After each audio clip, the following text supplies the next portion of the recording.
And you've worked hard and you're earning that bonus. But what do you do with it? Do you save for next year's school fees or splurge this festive season? Mark Hawes is a financial planning consultant at Alexander Forbes, and he's got some advice on this. So, I've worked so hard this year, Mark. I mean, I want to treat myself. What do I do with my bonus, if I get one, that is? Yeah, I think there's nothing wrong with treating yourself, just within limits. You have worked hard, so it's time to enjoy the fruits of your labor. Try keep it to 10% though. It's very hard not to treat yourself. You know, enjoy it, you've worked for it, you've earned it. And if you don't, you're probably going to, down the line, cheat, so to speak, and just spend the money anyway.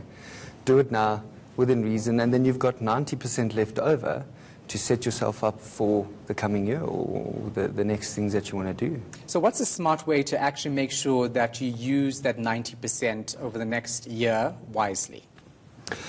The first thing is assume that there's going to be an emergency, whether it be something that you didn't plan on generally, car being fixed, kids making the first team, cricket or whatever it might be, wanting to go on cricket tour, whatever it might be. Assume it's going to happen. Put some money aside for that so it doesn't take you by surprise and you're not too worried about the money. That's, in my opinion, probably the first biggest secret to actually taking control of your money is the emergency one. Yeah. What about paying off your debt with that money? Use 10% for the festive season and then paying off debt or paying towards debt that will give you that extra cash next year. Is that wise? Yes, definitely. I mean, what I wouldn't encourage is using debt for emergencies. That's definitely not what you want to do. Pay off debt. Pick a debt that you can pay off quickly and easily, and most importantly, permanently.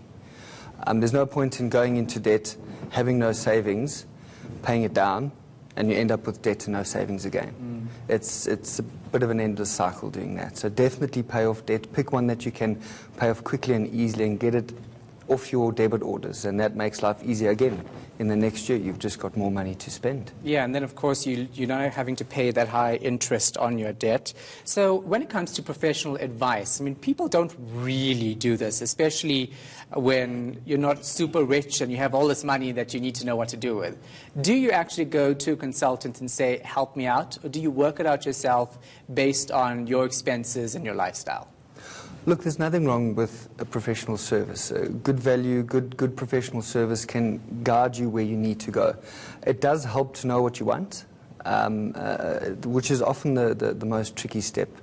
Needing to put money aside for emergencies, paying down those debts, saving for retirement, very importantly. It is a very important thing, and ultimately I think most people want to retire at some point. The best way is to go about it. Enjoy tax benefits for retirement savings, use tax-free savings accounts for the tax benefits, for example, the right investment portfolios to achieve what you want to do. You wouldn't use a very risky structure or high volatile structure for emergency savings, for example, and the inverse is also true. So, you know, the value of advice is actually really important to make sure that you actually get what you want when you want it. Yeah. What about actually putting that money, because you ordinarily wouldn't get it, into an investment account so you see bigger returns in a year instead of just saving it and having it on standby? Look, in a year, I would consider that a short-term investment. Longer than a year, possibly a medium-term investment. And, you know, with investments, you do need to take into consideration volatility. Volatility is par for the course, but you don't want unnecessary volatility in your investment. So knowing when you want to spend it actually helps you decide on the entire investment strategy. Within a year, I wouldn't take too much risk at all, if any, for that matter, just to make sure that when you need it, you know what's there and how much is there, so you can plan, you know, effectively. So me going to Cape Town at the end of the year, I know it's going to be more than 10% of my bonus because it's crazy. But for people who actually say to themselves, let me actually take 20 or 30% because I've really worked that hard. I need to relax before I come back to work and go through that cycle for another 11 to 12 months. Yes. What would you say to that? Look, most people have generally decided what they want to do already. So to deny a person that they're not going to do it is probably a bit difficult. Remember, you do have those emergency savings, and I would say too, as you already mentioned, is looking over the next 12 months. look at yourself in the next 12 months where you have put that money away. Now come the next trip to Cape Town next year, you've got the additional 10% of next year's bonus, hopefully, and the emergency savings that you've put away. And over time, you get both the short-term gratification of doing what you want to do, plus a little bit extra to have a little bit more fun with what you want to do. All right. Thank you so much for your time and your insight. Appreciate it. That was Mark Hawes, financial planning consultant at Alexander Forbes.